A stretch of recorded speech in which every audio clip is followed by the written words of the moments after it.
द्वितीय सत्र परीक्षा हिंदी। ठीक, ये कुछ प्रश्न हैं लिखे हुए हैं, इनको करना है। गोरैया ने कौवे को क्या जवाब दिया, पहला प्रश्न है। दूसरा है आग लगने पर नन्ही गोरैया क्या कर रही थी।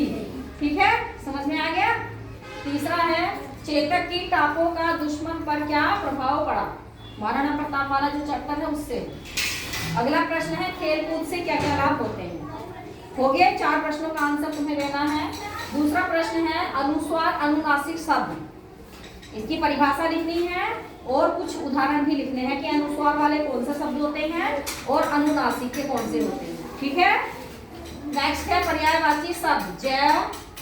कुछ पर्यायवाची शब्द बनते हैं किससे, जा, दा, वे, दी।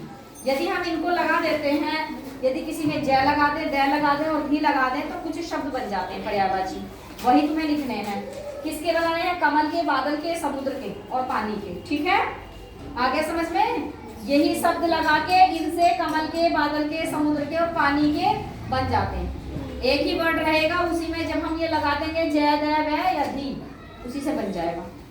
तो ये है, वाक्य में प्रयोग कीजिए। कुछ वाक्य में प्रयोग है, पेड़ लगाना, सपने देखना, आग बुझाना, पेड़ों की देखभाल करना, उपहार में पौधे देना।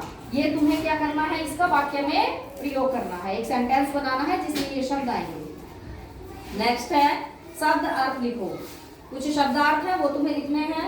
आग्रह, मुग्ध, गौरव, विमल, वसुधा। ठीक, कोई प्रॉब्लम। अगला प्रश्न है निम्नलिखित पंक्तियों का भाव स्पष्ट कीजिए।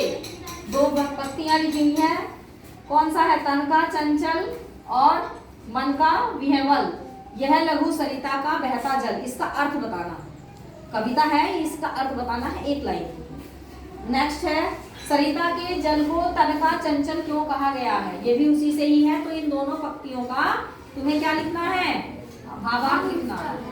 ठीक है, समझ में आ गया। 2 लाइनें लिखी हैं, 2 पंक्तियां, इन्हीं का तुम्हें भावार्थ भी लिखना है। तो ये तुम्हारा पेपर है, आज हिंदी का पेपर है, सत्र परीक्षा चल रही है, आराम से बैठ के करो। ठीक।